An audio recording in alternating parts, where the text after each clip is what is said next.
Halo teman-teman, selamat datang kembali di channel Anggi Rardian. Channel yang membahas tentang olahraga luar ruang, khususnya pendakian gunung. Terima kasih untuk kalian yang sudah mengklik dan juga menonton video ini. Mohon maaf ya teman-teman, kali ini saya bikin openingnya itu di depan rumah. Mungkin kalau kalian nanti akan mendengar suara-suara motor atau suara-suara orang, mohon dimaklumi ya teman-teman. Karena kemarin saat saya mendatangi sebuah acara, jadi video yang kali ini akan saya buat adalah tentang acara yang kemarin saya datangi, yaitu antara KF Outdoor dan juga Moran Knife ya teman-teman. Nah, kemarin saya nggak sempat bikin opening dan juga closing ataupun bertanya pada narasumber atau orang yang berkompeten langsung yang mengerti tentang si Moran Knife ya teman-teman, karena ada 1-2 hal yang nggak bisa saya sebutkan. Ya makanya saya bikin videonya di depan rumah kayak gini ya teman-teman. Oke, sekedar info aja teman-teman. Jadi si KF Outdoor itu setiap minggunya, khususnya di hari Sabtu itu, memberikan sebuah edukasi. Yang kemarin saya datangi itu tentang bilah. Dan karena si KF Outdoor merupakan salah satu auto race dealer dari Moran Knife di Indonesia, ya maka mereka mengangkat bilah kayak gitu sih teman-teman. Mungkin untuk next episode mereka itu akan membahas tentang hal yang lain kayak gitu, karena di KF Outdoor itu selain Moran Knife ada beberapa brand yang si KF Outdoor itu menjadi si auto race dealer ya. Oke teman-teman, gak usah berlama-lama, kita langsung aja masuk ke videonya. Satu dengan moranya satu. Alam. Ke alam. Oke. Ya kak ya, besoknya.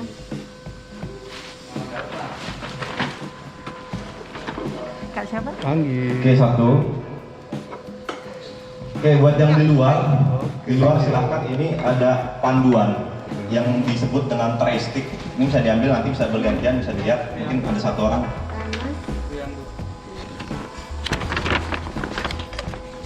Ini ada dua, ada tiga ya. Tiga mungkin buat di depan, buat yang di sini satu ya. Buat yang di dalam. Satu orang mungkin ada teman-teman ada dua, satu orang bisa ngambil ini buat nanti panduan di.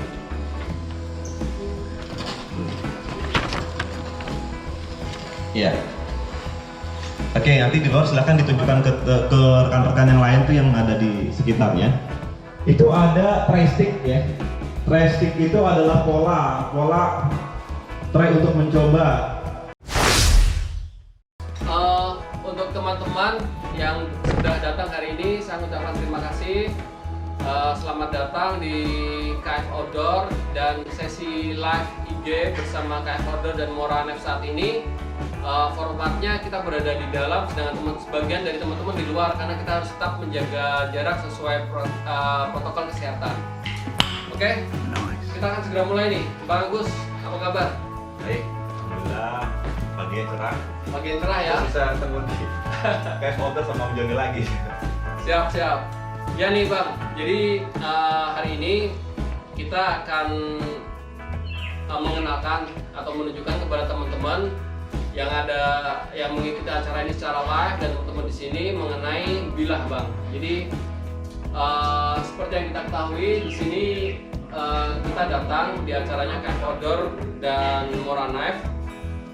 Sekedar informasi bahwa Moran Knife ini hadir secara resmi dengan auto race dealer di sini pada akhir 2019. Ya, tapi kita hari ini akan membahas bilah secara umum, tidak melulu mengenai Moran Knife Bang, gitu Bang.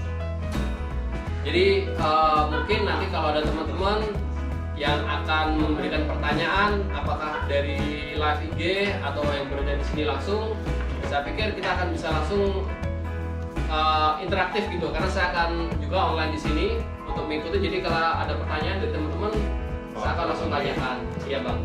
Jadi dinamis aja gitu ya. Ya betul.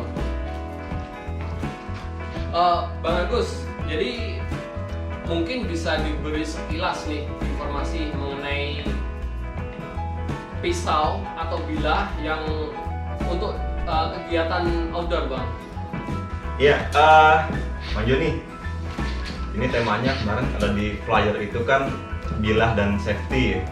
Ini seru banget, temanya bilah dan safety. Cuman kalau kita agak santai aja, agak relax aja, karena dalam dunia outdoor, apalagi ini kan memang hampir kita semua yang bergiat keluar ruang itu tidak asing dengan apa-apa barang-barang yang ada di belakang kita ini gitu. Jadi kita berbicara tentang bilah pun ya merupakan bagian dari aktivitas kita. Bilah itu sendiri kan teman-teman buat yang di luar ya. Kalau kita bicara bilah kan ada yang seru nih sebenarnya.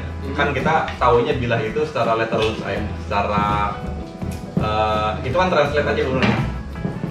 Bilah itu blade gitu kan, pisau aja taunya. Pisau ya, bilah ya, secara umum pisau. Bilah itu bisa. Padahal kalau kita tarik dari sisi keindonesiaan gitu, bilah itu belum tentu pisau, ya kan? Contohnya Bilah apa nih bang?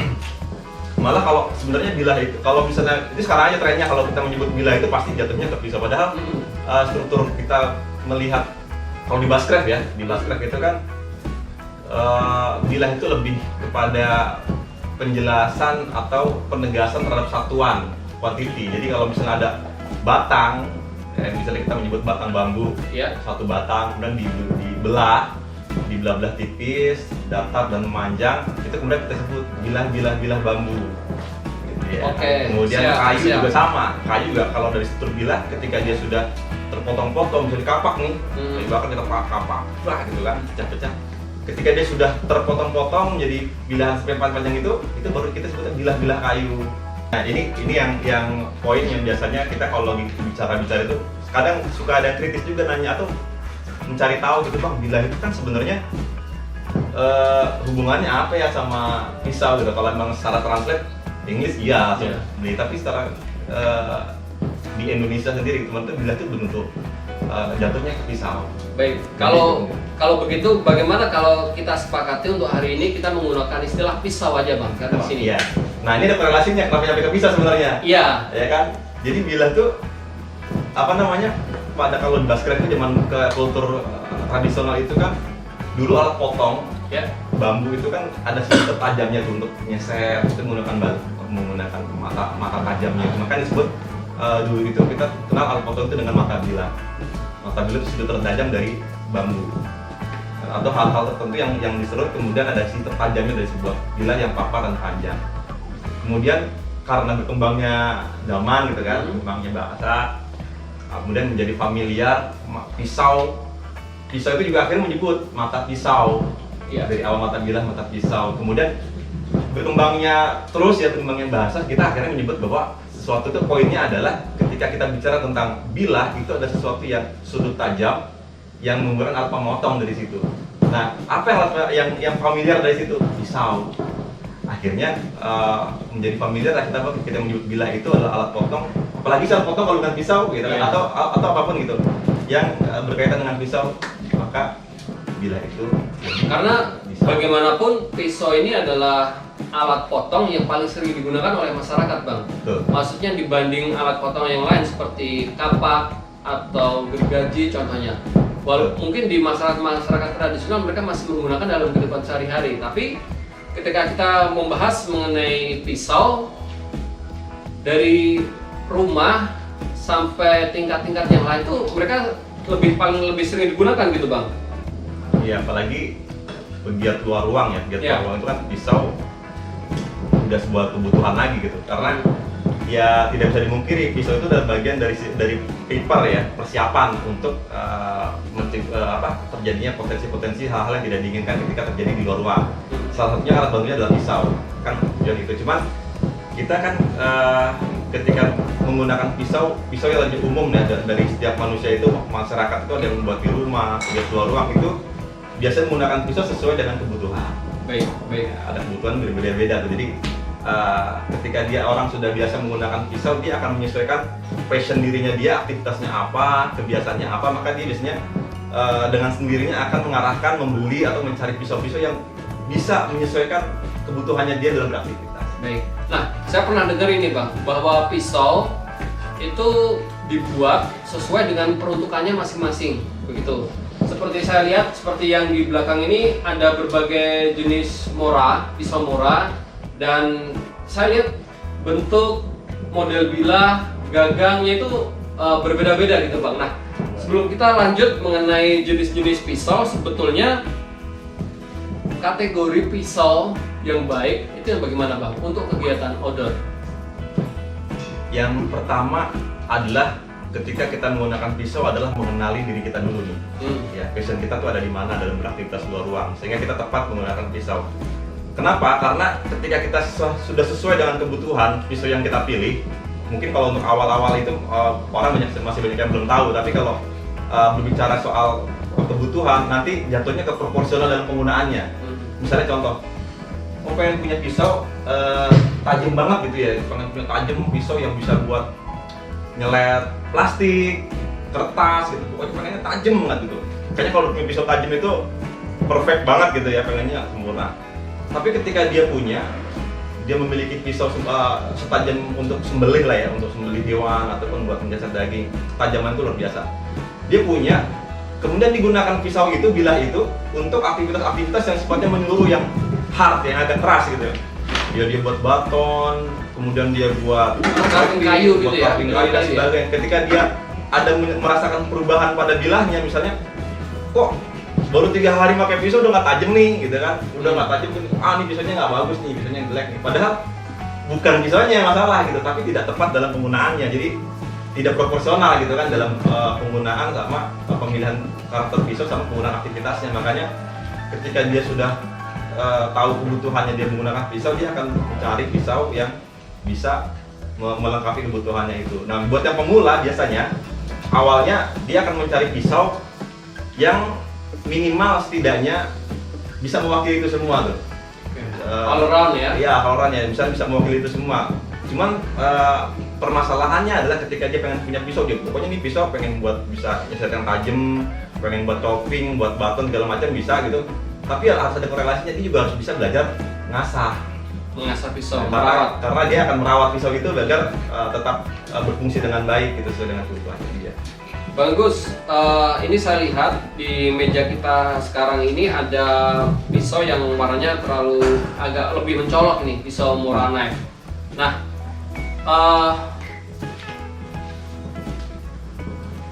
apakah pisau basic di sini contohnya? Ini pisau Murah Knife basic ya Bang? Kira-kira untuk pisau seperti ini cukup nggak Bang untuk kegiatan outdoor? Dan mungkin sebetulnya pisau seperti apa yang bisa untuk kegiatan outdoor gitu loh? Karena saya lihat di sini ada berbagai jenis pisau itu. Dan apakah bagian-bagian pisau ini ada fungsinya sendiri-sendiri gitu Bang? Ya. Jadi kalau kita bicara tentang pisau, sebelum masuk kepada teknis pisaunya sendiri, bagi pengguna outdoor gitu ya, kira-kira seperti apa gitu. Pertama adalah ketika kita sudah mau bermain atau memegang pisau atau menggunakan pisau, kita harus tahu dulu safety-nya tadi. Itu kan prioritas dulu pertama. Sebelum menjawab tadi pertanyaan apakah sesuai dengan outdoor itu seperti apa gitu. Yang pertama safety dan bagaimana cara memperlakukan pisau dari, kalau kita kan agak timur-timuran tuh ada etika, ada adab, ada attitude, kemudian juga ada dari situ akan berkesinambungannya korelasinya adalah dengan keamanan, safety gitu. Nah ini buat pegiat outdoor kadang hal-hal yang pertama ini yang dasar ini kadang tidak diperhatikan. Misalnya contoh-contoh misalnya yang paling sederhana misalnya, coba deh Bang Joni misalnya, Bang Joni kalau lagi ngobrol nih, Bang coba gue lihat misalnya. Nah ini kan kalau seperti ini biasanya sudah paham tentang bisa gitu kan. Tapi kalau orang umum kan biasanya kalau ngasih gini. Ini kelihatan nggak ya? Di frame kelihatan ya? Kita kadang kalau misalnya bermain dengan pisau apapun gitu ya, namanya pencegahan, mitigasi ataupun potensi, itu kadang seenaknya tuh. Kadang ngasih pisau, maaf ya, saya lebih tinggi dari misalnya Bang Joni, nih atau gini sembarangan ya.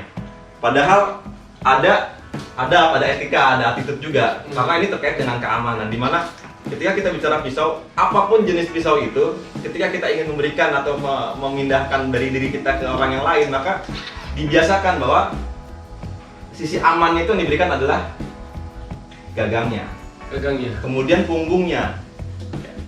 Kenapa? Karena menghindari potensi-potensi ketika terjadi hal-hal tidak diinginkan. Karena biasa namanya bila itu kan ada yang sarungnya tidak kuat, ada yang sarungnya sudah kendor, ada yang sarungnya kadang sudah agak rusak, ketika dia katakan begini, ya, dikasih ke saya misalnya begini, ini saya ambil gitu ya, atau misalnya belum masih nyatu, set gitu, ini ada sisi tajam yang mengenai tangan itu, gitu. Makanya yang Kalau ini tanpa sarungnya ya Pak? tanpa Ya? sarung juga sama. Kalau kita Sarung, apalagi kayak gini apalagi ya? sarung, ini nggak boleh begini maksudnya, ya, nggak boleh begini. Jadi etika itu bagusnya di, nah ya, Begini ya? dan diberikan punggungnya yang diberikan kepada kita. Ya, jadi yang penerima pun merasa pertama aman dari sisi safety-nya dan secara etika juga baik. Kan kalau kita ngasih kadang suka begini, kan nggak Pinjam pisau lu lah. ya, ini bahaya nih. Ya, atau Ini resiko berada di saya nih. oh resikonya ada di Si penerima. Ya. Makanya tetap mengutamakan bahwa ketika kita menggunakan pisau, punggung yang diberikan dan gagang yang diberikan kepada penerima. Dan Pertama yang menyerahkannya safety, yang menerima pun juga safety. nah, ini mungkin juga perlu juga bagi para orang yang meminjam penerima pisau ini, ketika contoh Bang Agus menyerahkan pisau ke saya seperti ini, kita tidak menarik, tapi nunggu tangannya Bang Agus untuk Iya. terlepas lebih dahulu. Betul. Bang. Ini dalam rangka memberikan edukasi nih. Jadi kalau misalnya teman kita, oh jangan kayak gitu tuh, masih bilang. Ini dasar banget, ini basically banget ya. Nah, ini baru. Tangan saya minggir dulu nih, gitu. Jadi ini nih yang ya safety dalam hal-hal yang paling sederhana dalam penggunaan bilah. Sobat bilah, kalau misalnya memang yang biasa sudah menggunakan pisau itu akan mengerti, tapi yang belum umumnya itu tetap tidak mengerti. Kemudian dari caranya masih lebih tinggi dari badan gitu, itu tidak elok, kira-kira seperti itu. Makanya kalau ketika menyerahkan itu diputar dan di punggungnya itu ada di Sisi tangan kita ya. sisi tangan. Ini untuk mengamankan ya potensi terjadinya sesekan pada tangan. Nah, Bang Agus, beberapa jenis pisau yang ada di sini nih sebetulnya bisa dijelasin dikit nggak? Mungkin ke teman-teman nih. Karena saya lihat contoh pisau ini, Bang. Ketebalannya berbeda. Kemudian di sini ada yang lebih tipis dibandingkan pisau yang lain gitu, Bang. Itu ada fungsinya sendiri nggak, Bang? Contohnya? Kalau bicara pisau, pertama sebelum masuk ke bilahnya, batang bilah, ini juga sebenarnya setiap pisau gitu ya, setiap bilah itu dia punya dari sarungnya itu pun ada tekniknya gitu, ada caranya bagaimana membuat sarung. Pisau yang baik adalah bagaimana dia melindungi pisaunya dan melindungi penggunanya dari hal-hal yang berbahaya ketika menggunakan. Contohnya hal yang lagi ketika membuka sarung atau memegang sarung. Banyak orang pegiat-pegiat luar ruang kita yang banyak kita kenal yang memang belum mengerti itu ketika dia memegang bilah karena sudah dengan sarung dia seperti ini nih Bang Joni. Terus dia buka kayak orang main katana aja gitu kan. Padahal ini sangat berbahaya. Jadi tidak boleh lah ya kita jangan begitu. Agar apa? Agar kita terhindar dari potensial hal tidak dilakukan. Ketika ada pisau, jenis pisau ini cukup baik ya, kalau di jenis pisau Morak Nip ini cukup baik, cukup kuat dari sisi sarungnya. Tapi kalau ada bilah-bilah yang sudah terbiasa dengan bilah, kan ada ya yang kulitnya agak tipis, atau sudah agak rusak, sudah dikacat, sudah terbiasa. Ini kita begini, tiba-tiba luput ya, ses gitu kan. Ini tangan kita kena luka. Kemudian juga cara membukanya juga sama. Ya, biasanya yang yang baik dalam membuka bilah itu ketika akan mencabut bilahnya dari sarungnya itu dibuka sedikit. Makanya nih setiap kunci kalau di jenis pisau yang ini agak baik ya kunciannya. Ketika dia membuka itu cukup didorong dulu. Semua pisau yang baik itu biasanya ada kunciannya nih, melok dia. Secondary lock ya. Secondary lock ya. Jadi kalau misalnya dia buka, dia pertama kali tidak langsung gitu. Pasti dia akan membuka dari sisi sedikitnya dulu. Nah, baru dia buka. Baik. Semua itu kira kalau misalnya jenis pisau yang ketika dia buatnya dengan memperhatikan safety-nya itu biasanya ada hal-hal itu yang harus diperhatikan. Nah, ini tadi masuk ke pertanyaannya Bang Joni, sebenarnya bilah-bilah ini ada penjelasannya nggak sih gitu ya? Iya. Pengenalannya gitu. Kalau secara konsep bilah sendiri kan kita mau coba kenalan secara umum. Pada bilah ini kenapa model-modelnya itu berbeda-beda gitu Betul.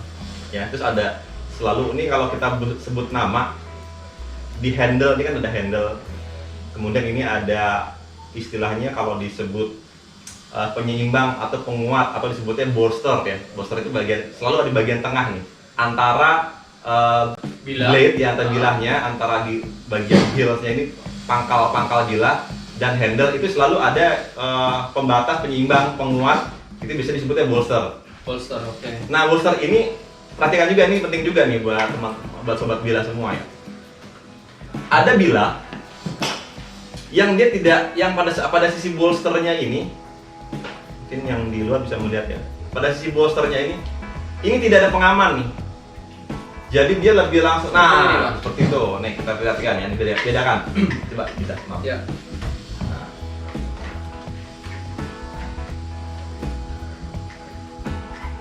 Ini ada pisau-pisau yang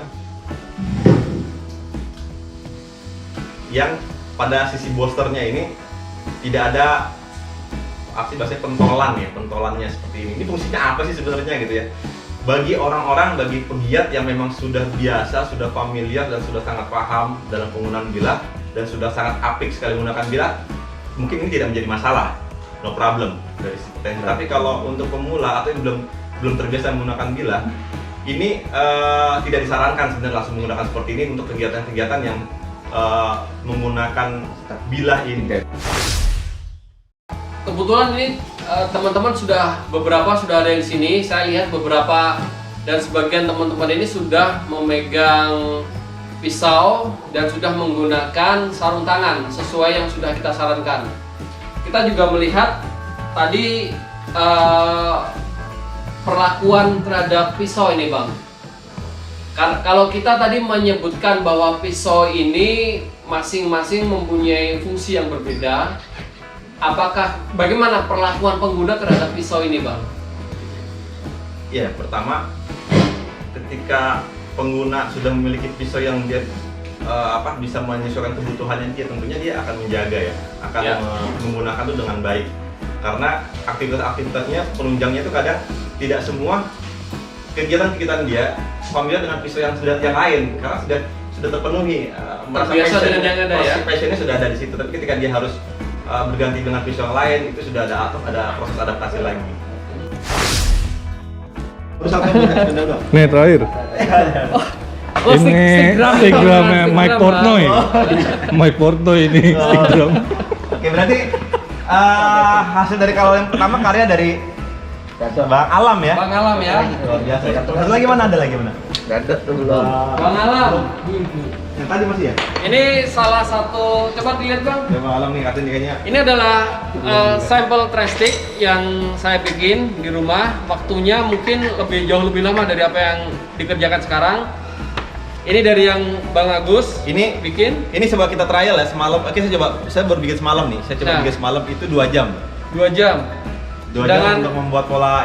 Ada 2 kayu ya, 2 stray yang. Ini dari Bang Alam. Ada 1, 2, 3, 4 ya? 4 ya? 4 cowakan, 4 carvingan. Ini dalam jangka waktu berapa lama, Bang?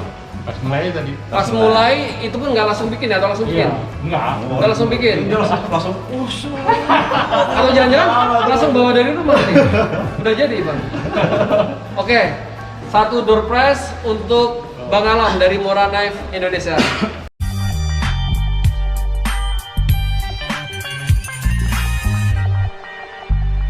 Bang Alam, Thank you. silakan.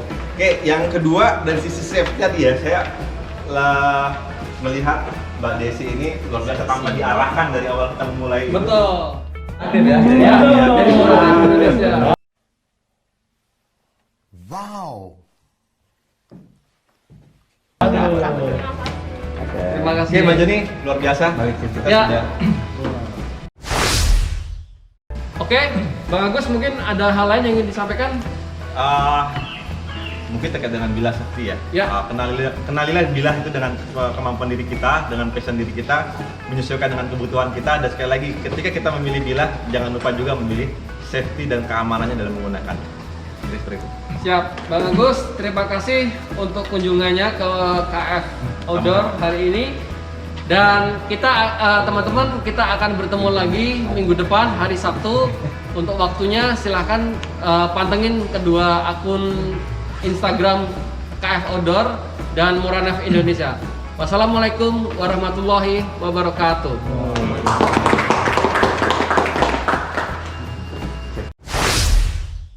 Oke, terima kasih untuk kalian semua yang sudah menonton video ini. Semoga memberikan informasi buat kalian. Dan jangan lupa dukung channel gue dengan cara subscribe, like, komen, dan share ke teman-teman kalian.